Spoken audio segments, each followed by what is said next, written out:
she told me not to partake of that bread.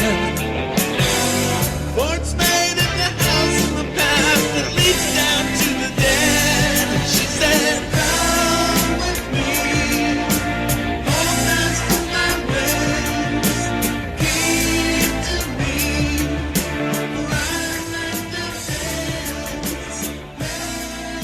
Folks, welcome inside the Parisi Palace, high above 2919 East Broadway. This is a special edition of Solomon on Blast. I'm filling in for Doug Martin today. This is Jake Feinberg, host of the Jake Feinberg Show, and my partner, Pastor Fred, along the way. We're happy to have you all along with us today, and what an honor it is to bring in one of the most sanctified and soulful singers in our country's history, a guy who's been collaborating and putting up pop music hits for the last 5 or 6 decades. He also is a prolific baseball photographer, but his roots start very humble, and I look forward to vetting it with him. Lamonte McLemore, welcome to the Jake Feinberg Show.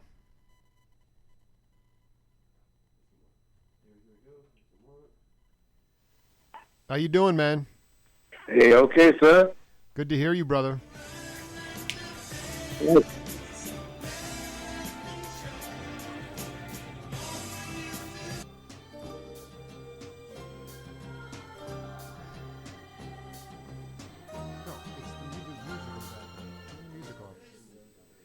How you doing, man? Hey, man, I wake up on this afternoon. I'm all right. Hey, Lamont, I wanted to ask you something. You wrote a book about Hobo Flats in St. Louis, and I wanted you to talk about the hobo lifestyle that you grew up with. Okay. You want me to start now, or are you going to ask me later? Hit it, baby. Oh, okay. Well, the book is called From Hobo Flats to the Fifth Dimension. And Hobo Flats is the name that all my friends used to give me, all the places I used to live, because we never had no money, so we just called it Hobo Flats. We all came there. We always had big parties and just singing and having a good time, man. And Earth, Wind and Fire, Temptations, and everybody used to get Friends of Distinction. And do you know what? It ended up, every one of them was successful. Can you just paint the picture for our worldwide audience about what a hobo flat looked like in St. Louis? Hobo Flats wasn't in St. Louis. Hobo Flats was in California. So, yeah, paint that picture. Well, it was just usually a two-room house, 2 rooms in an apartment that we all could afford, and maybe 4 or 5 of us lived in it, man. So we didn't have no money or nothing, so we chipped in to pay the rent and just had a ball. We always partied, and I was shooting pictures for Jet magazine, which had all the beautiful girls in it. So all the guys wanted to be a part of it. So that's how that started. So we just started rehearsing and singing, and we had such a good time, and it was just phenomenal, man. A miracle that all of them turned out to be successful. So now, Lamont, my name is Fred Ruby. I'm the partner here with Jake, and of course I was a little kid when the Fifth Dimension was doing their thing. I remember being in the first grade, and my father, who would have been kind of a Frank Sinatra guy, I remember him asking my uncle one day. He said, "So what do you think, Phil? You think we're on the dawning of a new age?" And I guess my point is that the music of the Fifth Dimension just went way beyond all the boundaries of the time. Began to did you ever dream that in your life that you would have that kind of impact worldwide? Almost, I would call it historical impact, almost the soundtrack of that entire era, that flower power era. Well, it was actually phenomenal for me, because I was born in a 2-room apartment with 6, my grandmother, mother, and 4 siblings. And there was just absolutely no hope whatsoever, man. And the only hope to get out of the ghetto then was either, being a boxer or a baseball player, a sports figure or something, or a singer. So I guess I chose baseball, basically, and I started playing ball in the Navy, in the service, special services. Now, and I played against the Dodgers, and really? And they picked me up and sent me to a AA league and all. So that's how that started to get out of the ghetto. So, and then when I started the singing group because I knew Ryan Townsend, who sang in the band in high school. He sang in high school, and I was in the band with Dick Gregory and all. And Billy and I were in the drum and bugle corps, so we all went into service. And when I got out in California, Ryan was there, so I had Billy. Billy wanted to come to California, so he came. And I was shooting pictures of a black beauty pageant where Marilyn McCoo was won the talent part. And then the next year, Florence LaRue won the same beauty pageant, won the talent. And I said, I have two guys that want to start a group. So would you guys like to join us? And they said, well, we don't really want to be in a group, but okay. So I was a photographer for Motown, and I knew when they had auditions. So when they have auditions, I can get you guys in first, you know. So, but meanwhile, we just sing together and have fun. So, and then the group, one day, Florence said, well, if this is just a hobby, why are you buying uniforms? I said, well, there's a club down the street, and they wanted to come down and sing a few songs. So they agreed, and we went down, and two agents were in the audience and said, man, this will do. So we never had to go through the children's circuit or nothing, man. The rest is history.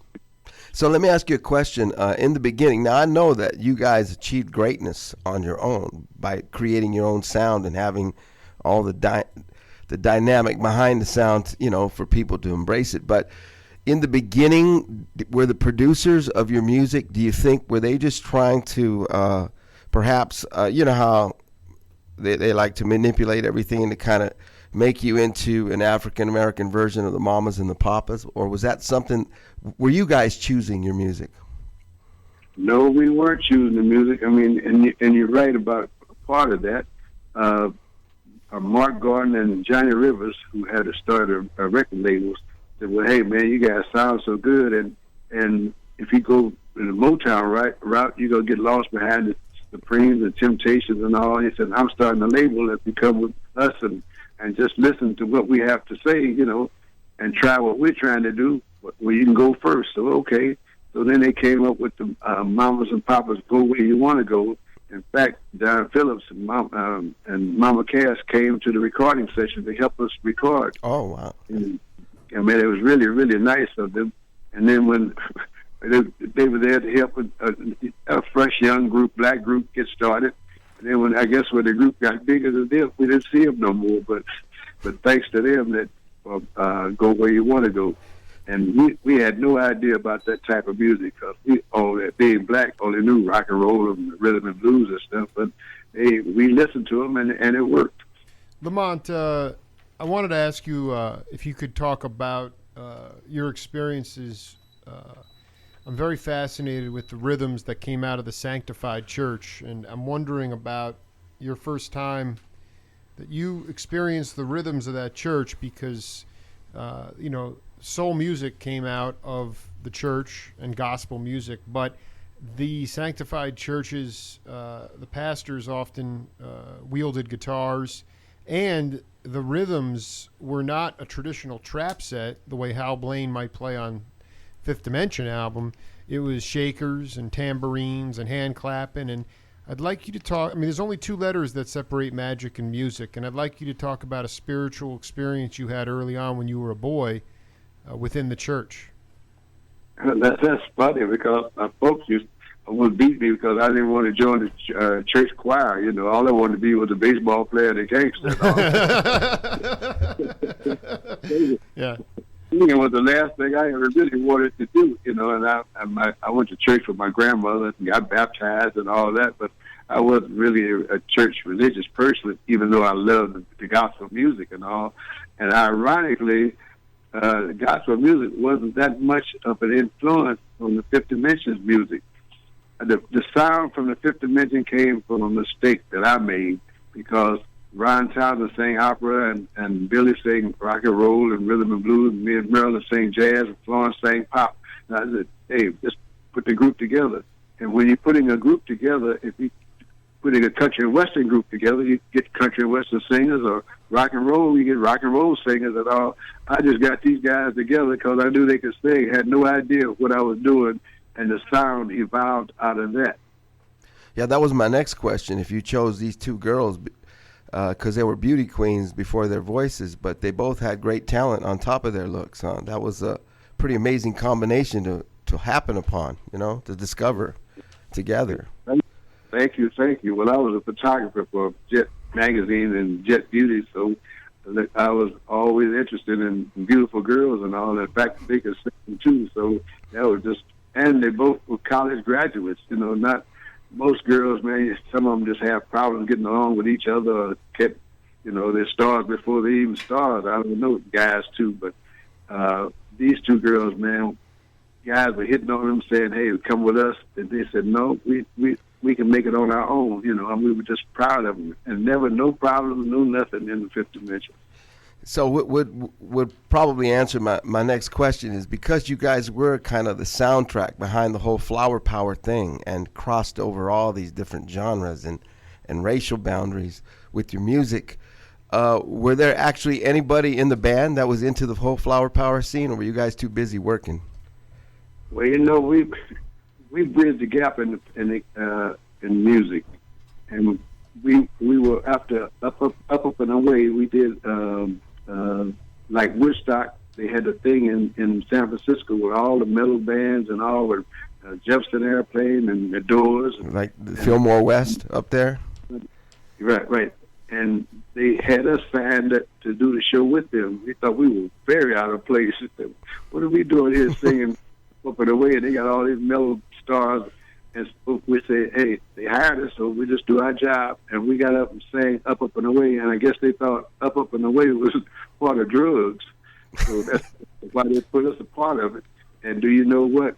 Because of our serenity and the softness of the music, they just laid back and smoked. And we were the only ones to get a standing ovation. And we were kind of proud of that, too. So the hippie era, and we were part of it.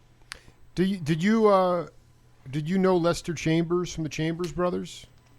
I knew of him, but I didn't know him personally. So I guess what I'm getting at is if you could talk a little bit about sort of what Pastor Fred was alluding to, which is just the idea that there was a bohemian existence going on at the time that you were creating these soulful lyrics and melodies. And I would love you to talk about a time in your career, Lamont.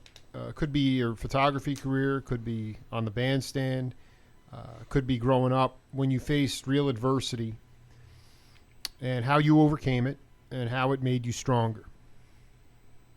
Well, one of the adversity within the group, people were saying, well, you're a black group with a white sound. They said, well, wait, how can you color a sound? This is just us. By mistake, the sound evolved from that. And one time we went to Valparaiso College and to perform, and we were getting off the bus, and they were picketing, the black students.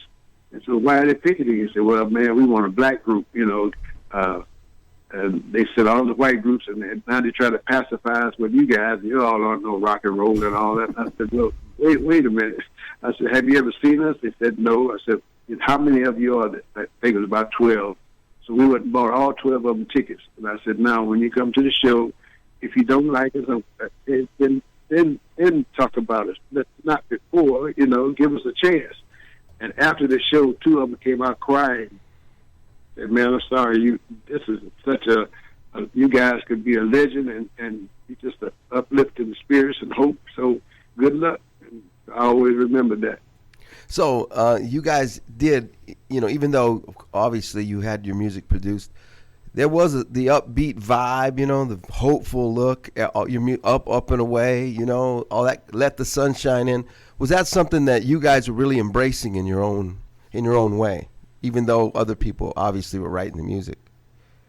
No, we didn't know what we were doing. We were just going with Bones Hop and all them gave us songs to do because we didn't know nothing about the mamas and papas and all that up, go where you want to go and stuff. So.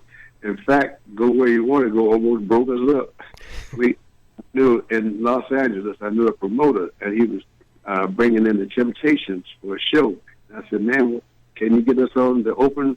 He said, well, man, you guys sound good, but I don't know your type of music. I said, hey, give us a chance. You owe me a favor. And he did. I did a lot of stuff for him. So he put us on the show with the Temptations, man. And so we got on the stage. Somebody, you got to go where you want to go, do what you want to do. And the audience looked up and said, well, y'all better go on off that stage and let them Temptations off. It was the wrong crowd for that type of song. So when we got off, the group said, man, Steve, I told you we were singing the wrong stuff. And management said, well, instead of opening for the Temptations, why don't you guys open for Paul Revere and the Raiders or somebody like that? It's more your style. So we actually opened for Paul Revere and the Raiders, and the rest is history because it went off so well, and we were just in the wrong venue then with Temptations and all. Lamont, I'm trying to, just going back to the adversity question, it sounded like you disarmed those skeptics pretty quickly. I mean, were you guys consistently being dogged with the idea that you were carrying water for, white America by being with that sound? I mean, was that something that always bothered you? Was that what the adversity was? Because it seemed like you converted a few of those cats at the concert. Yeah, no, at first, yes, it did. And then afterwards, man, black people, after, especially Aquarius, black people were coming in and saying, oh, man, I was with you all along. We were finally pulling them in. So, and then when the other songs, One Less Bell to Answer, and Stone Soul Picnic, man, we didn't have no more problems after that. Yeah, now, this is what kind of shows me how transcendent, what transcendent talents you really had here. Stone Cold Picnic. I looked that up. There's another, the writer of that, Laura something. Nero. Yeah, Nero. She does that like in a Carole King style. And you guys took that song and you really made it soulful. And so you were able to put your stamp on it and kind of elevate it to, to at least, out of that into another genre, so to speak.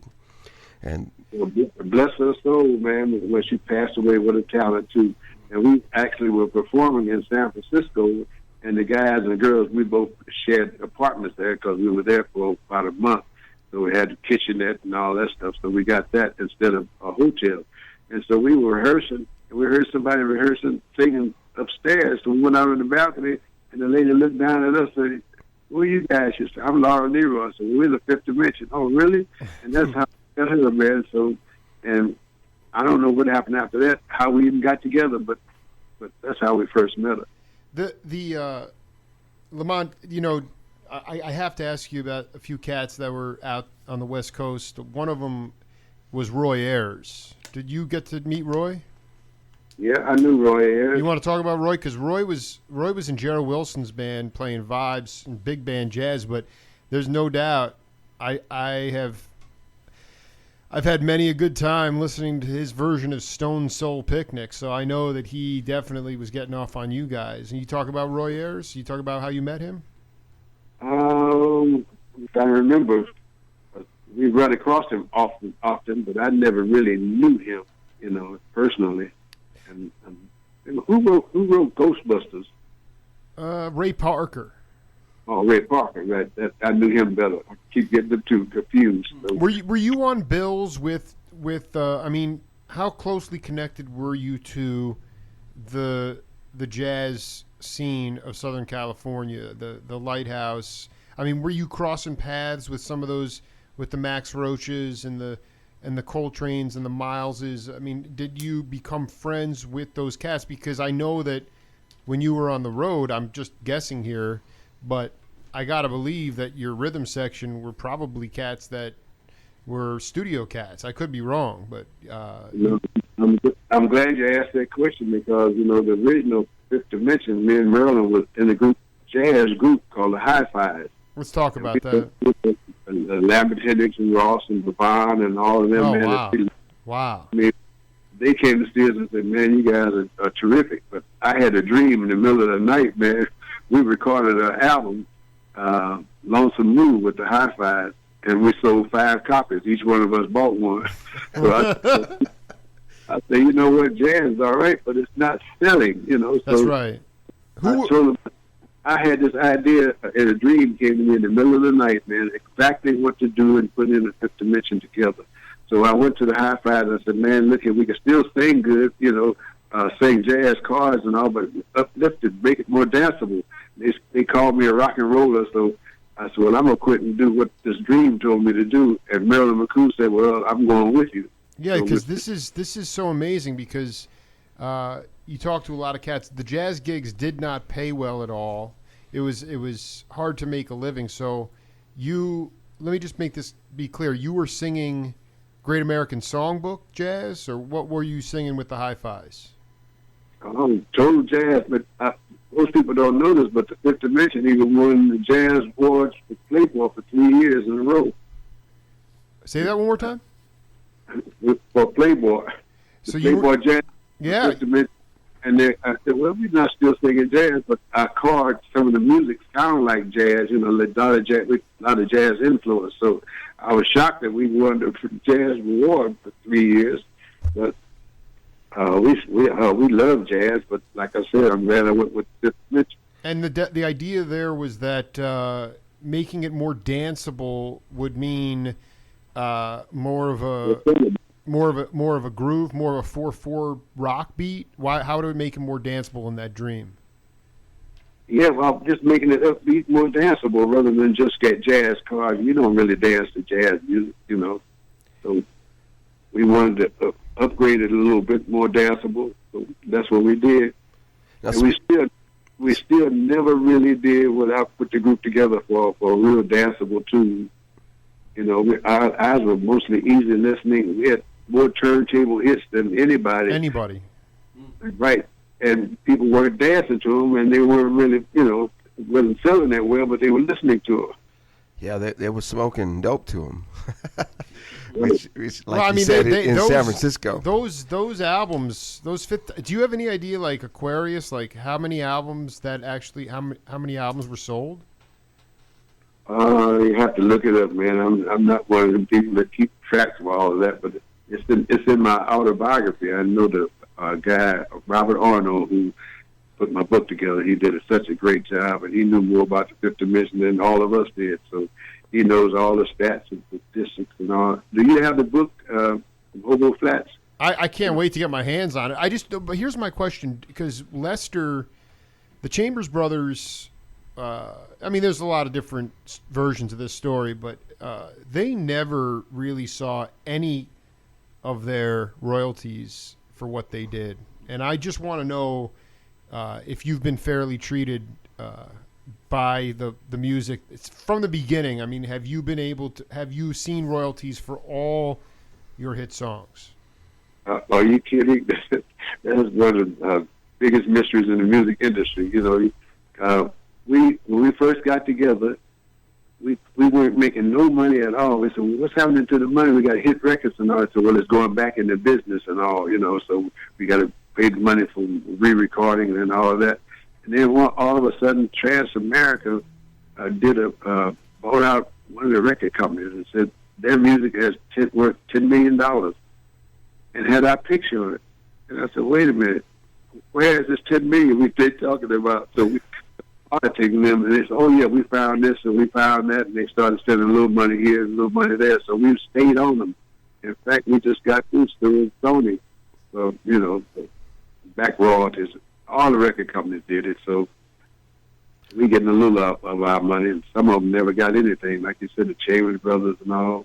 In fact, the Temptations, even when they first started with Motown, they had all them hits, and none of them owned the car because they said they were putting the money back in the business.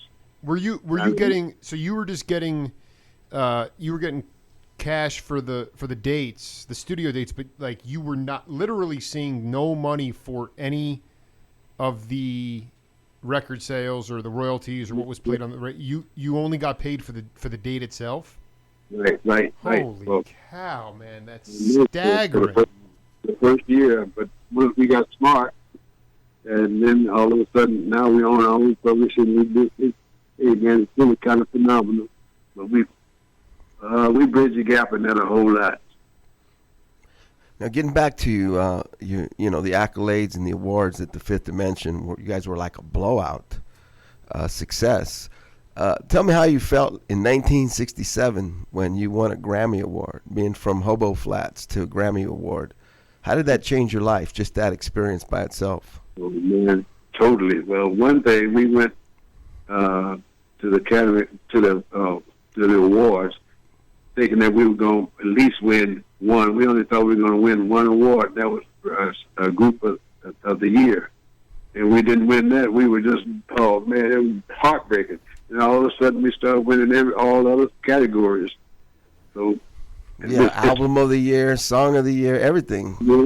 Everything, man. Just, all the things we didn't have no idea we would win. We won all of those and lost the group of the year. And how did that affect your family relationships, your friends back, growing up and all of that? Did that completely change your life to go through that experience? Oh, man. Like I said, I had no hope being raised in the ghetto with an outdoor toilet and a number 2 tub on the back porch.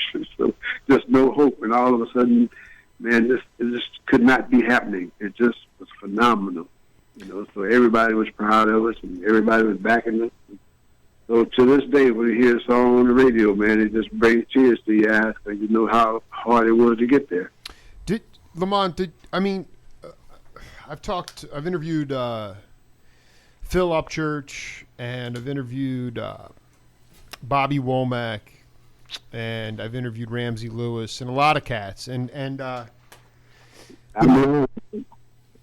know you do, and and when you talk about Donny Hathaway, which is a couple years after the Fifth Dimension exploded, and Curtis Mayfield and Marvin Gaye, those cats came out of the ghetto too. They came out of these neighborhoods. They were segregated, but it seemed, I remember talking to George Duke, the great piano player, and he said, the ghetto was different because families were looking out for each other in the sense that if you cut up or did something wrong, you'd be more worried about the neighbor coming down on you than your parents, and so it was like it was a community, and I just wanted you to talk about that because people think of in my generation and younger, they think of the ghetto, they think of kind of dilapidated business, a lot of drugs, a lot of shootings, a lot of and certainly not a lot of people looking out for other people's kids and whatnot. And I wanted you to talk about that ghetto, if that was what you, because, and ultimately, here's the point about the music is that the messages that were coming out of Donny Hathaway and Curtis Mayfield and the Fifth Dimension and Marvin Gaye, it was about love.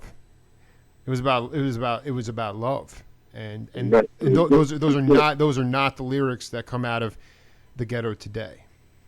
Well, you know what? And our ghetto was just a little different. We were so poor, man. I mean, we had outdoor toilets and all of that, and we didn't have no prejudices because all the poor people were in the same area. Whites, blacks, Chinese, Jews. I mean, everybody that didn't have no money and all. They were just pushed in this ghetto area, and so all we could do was look out for each other.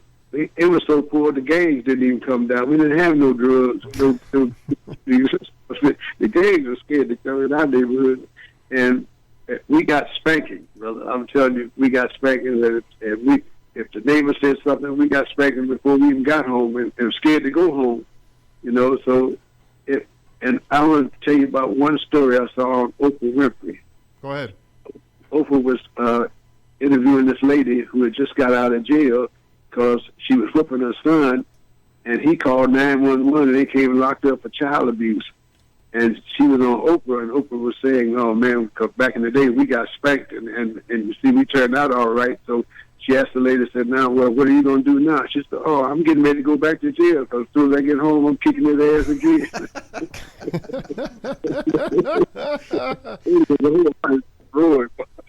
Talking to Lamont McLemore here, having a ball on Solomon on Blast. Pastor Fred, go ahead. So, Lamont, I want to get around to talking about Marilyn McCoo and Billy Davis Jr. How come Billy's the one who ended up with Marilyn? You're taller than he is. The irony of all it is, me and Marilyn were in high fives. Well, we were kind of dating a little bit off and on, even until when the group got started. And then when the group got started, girls were hitting on me and guys hitting on her, and we'd all getting jealous and stuff. But Marilyn looked thinking as an emotion. So let's just break up And if we still feel the same way after we get started and get to be successful, then okay, And that didn't happen because we went two separate ways. And whenever we were going places, invited to the White House and invited Billy would automatically just escort Marilyn. And I guess it all evolved out of that. Yeah, it's kind of a story within a story, I guess. I'm kind of interested in them. I understand that they're both very active in their gospel ministry. Do you still stay in touch with them? Are you kidding me? The whole group is still very, very close. We all were very hurt. Ron was a big loss. But Marilyn and Billy, if you get a chance to see their show, they're not doing a gospel show anymore. I mean, but Billy is a reverend now. He has a little church that he. Yeah, I was reading that. Yeah. And man, so when I had my autobiography, the book signing for my book, they were performing at the Orleans Hotel here in Las Vegas, and I said, you know what? I'm gonna have my book signing the same day that they're going to be there, so we can tie it in together. And they came to the book signing, and that night they invited me to the show, and it turned out we sold 100 books that day. It turned out very successful. And then when they called me on stage that night, called my name from the audience, I was scared because I said, I don't know if I'm going to remember the words or not. But when I got up, I got such a standing ovation like I never had before in life. It was heartwarming. So. That's beautiful. That's beautiful. So when, one of your hit songs, of course, is Wedding Bell Blues. That's one of the great songs from the Fifth Dimension. And I know they played that to a T, But was that kind of like the beginning of the end of your group, where they started to think about going separate? No, it's another good question. After 10 years, we were at the Riviera, and this first 10 years, is there anything anybody wants to do different? Because we didn't get to be millionaires like we thought we were in the first 10 years. So Marilyn and Billy said, well, in the very beginning, nobody really wanted to be in a singing group, and we have been such a success and all, but it's still restricted for what we really want to do. So her and Billy said, well, we want to move on, and we'll help. They stayed with us until we found two people to replace them, and we're still very, very close friends. So it was all cordial. It was good. Yeah, very cordial. Lamont, so, I'm always fascinated with where genres and labels come from, and rock and roll sort of came out, Fats Domino, Little Richard, Elvis. But when you went in the studio, I mean, I talked to Hal Blaine, and Blaine basically learned from Earl Palmer, and the idea there was like rock. When they say play something with a rock feel, it was about feel. There was no rock music, just like there was no funk music. That wasn't in the lexicon until the early 70s. Funk, it was like, let's play a funky blues. Can you talk about being in the studio early on, who the rhythm section was, and how they created the dance feel that you had in your dream? The Bones Howell, Hal Blaine, and all, Bones Howell put all the musicians together, and we could not ask. We were blessed to have the musicians that we had, with Hal Blaine and all of them. I can't remember all their names, but I tell you what, man, they were phenomenal, and we all still got along great and no problems. I mean, it's just a phenomenal success. Were you? But I mean, here's the other thing: were you cutting the tracks, the ones that we know seminally that are still played in the convenience stores today? Were you cutting them live with the rhythm sections, all in the same room? You were saying was it being cut live? It was done both. A couple of songs we did with the musicians, but most of the time it was tracks they had put together, and then we would go in and record after that. How did that work for you? I mean, that's interesting. So they would lay down rhythm tracks, and then you'd have to adapt to that, or were those? How did that? Can you take us through that? Yeah, actually, that was easy because then once we had the tracks, we could go over and change things and all. When recording live, it's not too much you can do. The tracks are there, and you just try to be perfect on each take, So I like recording to the tracks after they were done. Do you?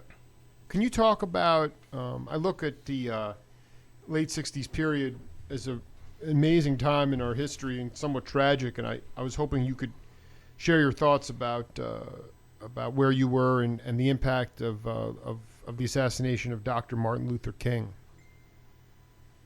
Man, I think that hurt the whole world. You know, you assassinate somebody that's trying to do peace, have peace, man. In fact, and then JFK and all, and Bobby, we performed at the Brown Derby in Los Angeles a week before Bobby Kennedy was assassinated in the same place. We walked through the same kitchen, going in and out, man. So it really hit home.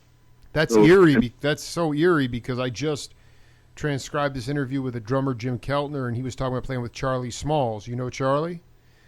Who wrote the guy who wrote The Wiz, and they were playing at this place called the Daisy Club, and after Robert Kennedy was giving a speech at the Ambassador Hotel, his entourage was going to come over to the Daisy, but that was the night that Sirhan took his life. That's amazing you brought up.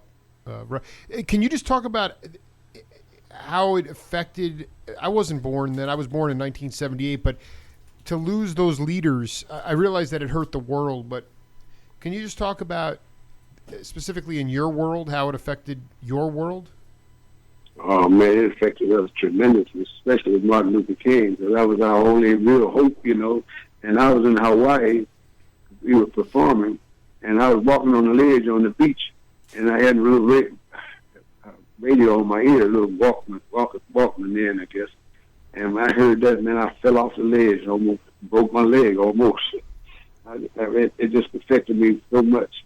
But anyway, hey, and you know what? I just wrote a song that's out now. It's getting ready to go viral. I'm gonna try to get you a copy of it. Please.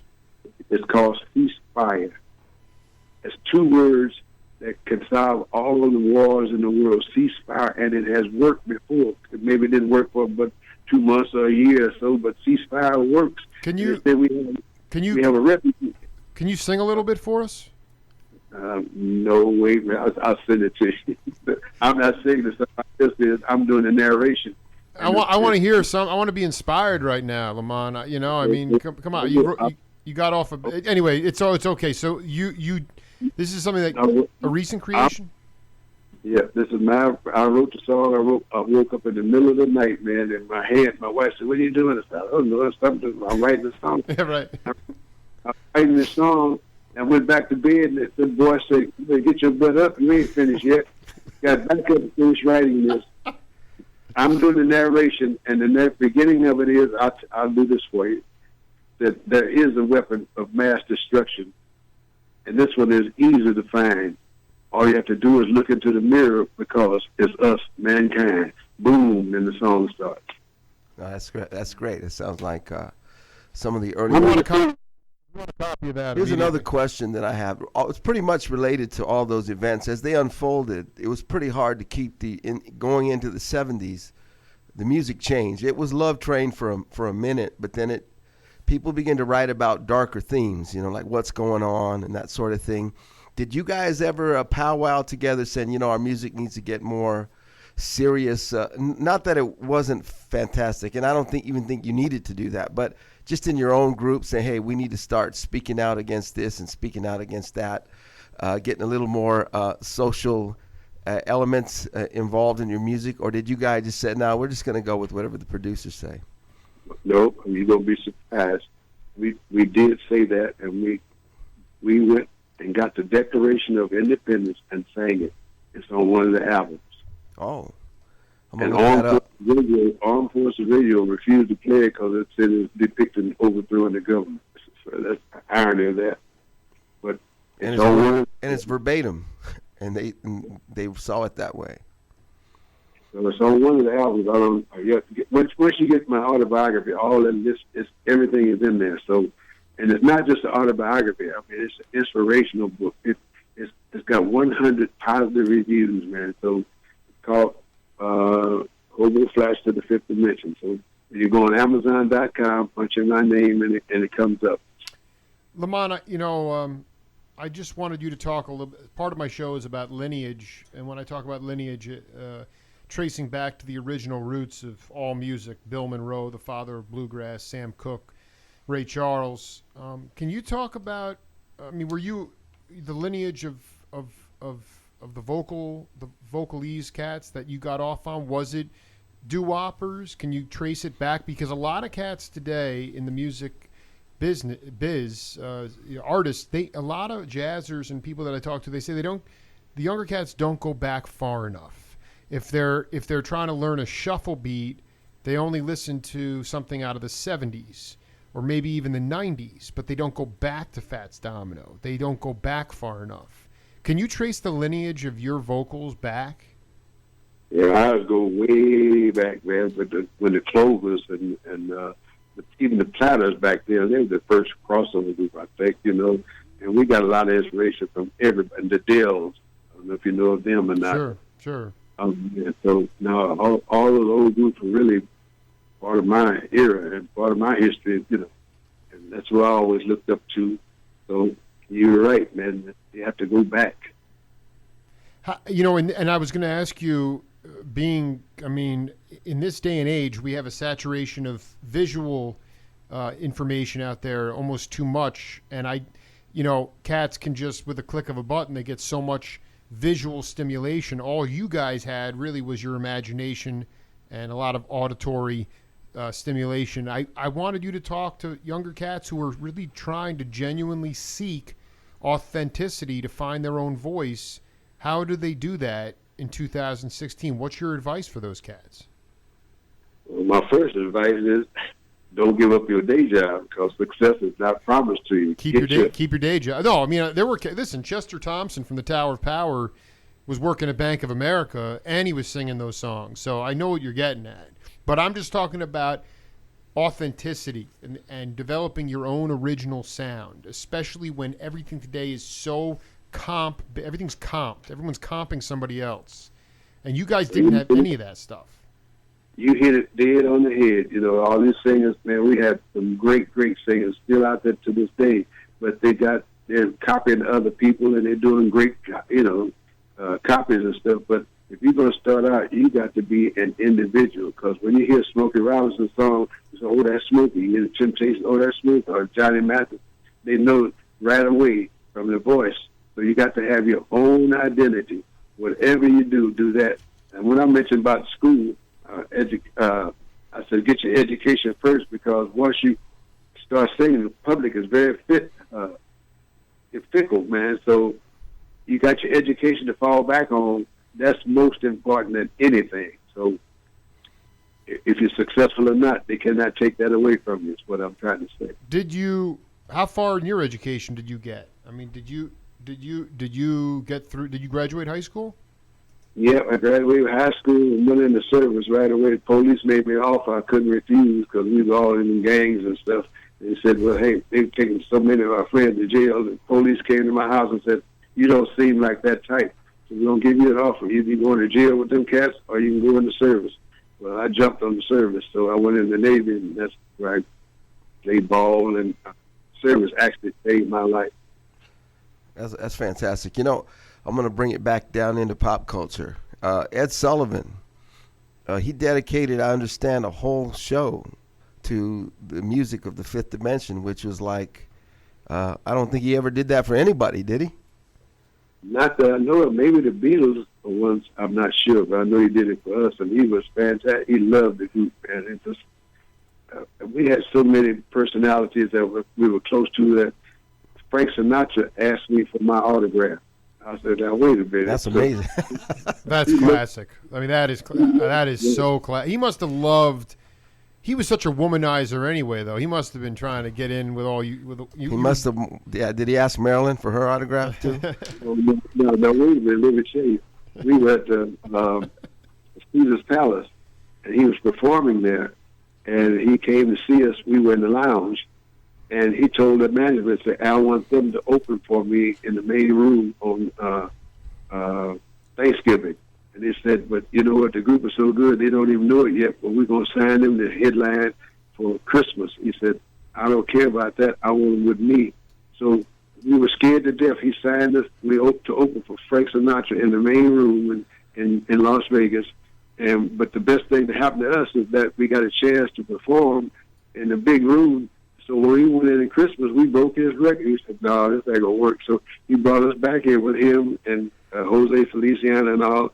But we were the only group that Sinatra ever took on the road with him. We went to London, Holland, Spain, everywhere. We had a little crush on Florence too, like you said. But hey, Lamont, that's a classic story.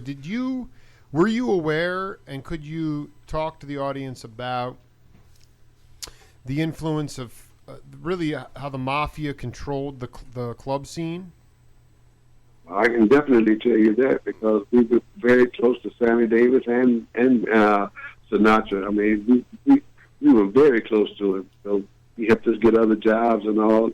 But in Vegas, people don't know this, but actually Frank Sinatra was the one that helped break down all the discrimination and all, because he loved Sammy Davis, and he used to come over to the ghetto to hear him sing at the Moulin Rouge. He said, "Look here, I'm going to get you a job at the Sands." And Frank, he said, "Really?" So Sinatra went to the management and said, "I want this guy." He said, "Well, he's black, so you want to make money?" And it went over so well, man. And then he was, Sammy was going back to the Moulin Rouge to stay at night, and Sinatra found out about it and said, "Man, you're going to stay at the hotel." So he told the hotel, "Get him a room." And so they balked, but they got him a room. And I saw Sammy, and he said, "Man, I ain't staying in that room. Somebody come up there and bomb it and burn it down and all." So Sinatra found out about that and put two of his goons outside the door, made him stay there while he was performing.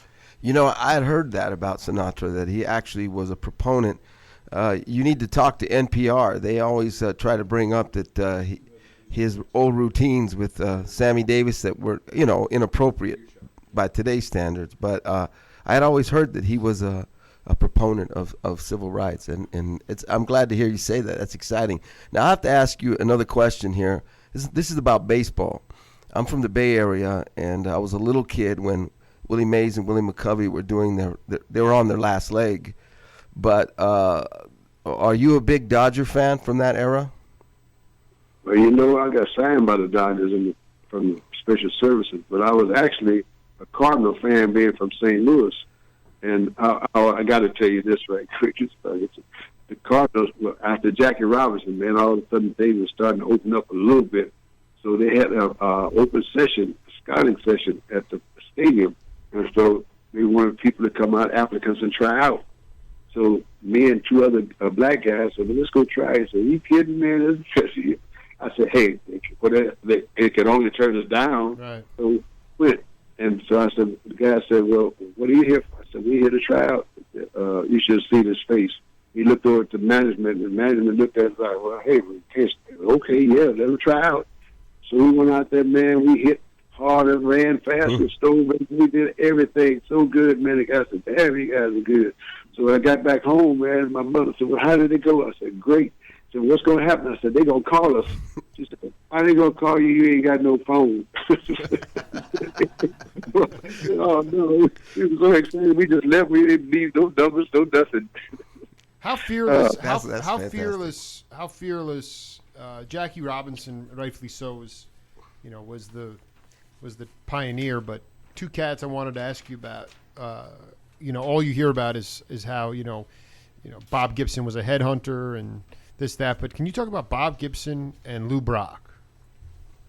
Bob Gibson and I are very, very good friends. In fact, we used to be, when I was playing minor league for the Dodgers, he'd come out and he'd go out to the park with me, throwing the balls around, and he loved the 15 minutes. So Bob Gibson was very close.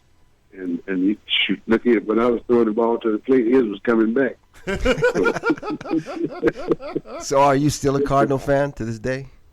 To this day, I'm still a Cardinal fan, man. So my first glove was a Marty Marion shortstop glove, man. I was in the neighborhood. I saved all my money, everything I stole to get this glove. So now, I'm still a Cardinal. What I remember about Los Angeles and St. Louis is that, I don't know, you remember Sanford and Son? Red Fox always to say he was from St. Louis. It's funny you mentioned it. I'm going to tell you something going to blow your mind. Now, Red Fox from St. Louis, and I'm from St. Louis. And we used to go to this little club where he was performing, children's circuit, man. They cooking chicken all in the kitchen. The back door was open, and when Red would get a break, he'd come outside, smoke, or do whatever. He said, "What are you kids doing out here listening to all these dirty jokes and all?" I said, "Well, Red, we got a little singing group, and would you let us come in and sing a song?" And excuse me, but this is exactly what he said. "What? I ain't gonna let you niggas come in here and mess up my picture." so, and then when I moved to California, me and Red stayed friends and all, man. And in fact, I wrote a few jokes that Red Fox did, and Richard Pryor too. I used to write jokes. Amazing.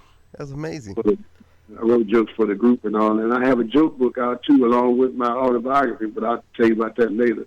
But Red Fox, when the Fifth Dimensions just took off, Red Fox came to me because he lived down the street from me in Vegas, and he said, "I'm getting ready to start a TV show. How would you like to try out to be my son as a part of?" I said, "Red, I would love to." So we joked together. I would have made a better son than Damone Wilson because I look more like him. And you already had the name, Lamonte. Right. And well, that's what I'm gonna tell you. So I said I can't do it. We're too busy. But when the show came out, I said, "Red, how come you named your son Lamont?" He said, "Ha ha." He named his son after me. Wow, that's amazing. Hey, Lamont, two questions for you before we wrap up here. Can you talk about your concept of love, and then also what are your goals? What are you still trying to push forward on and keep growing as we move into 2017? Well, my grandmother, who you will read a lot about in the book, man, the Cherokee Indian, never finished third grade, but she had all these philosophies about life. And she said, "You know what love is? People make it so complicated and all." Man, she held her hand open. She said, "This is love." And she closed her hand and said, that's not.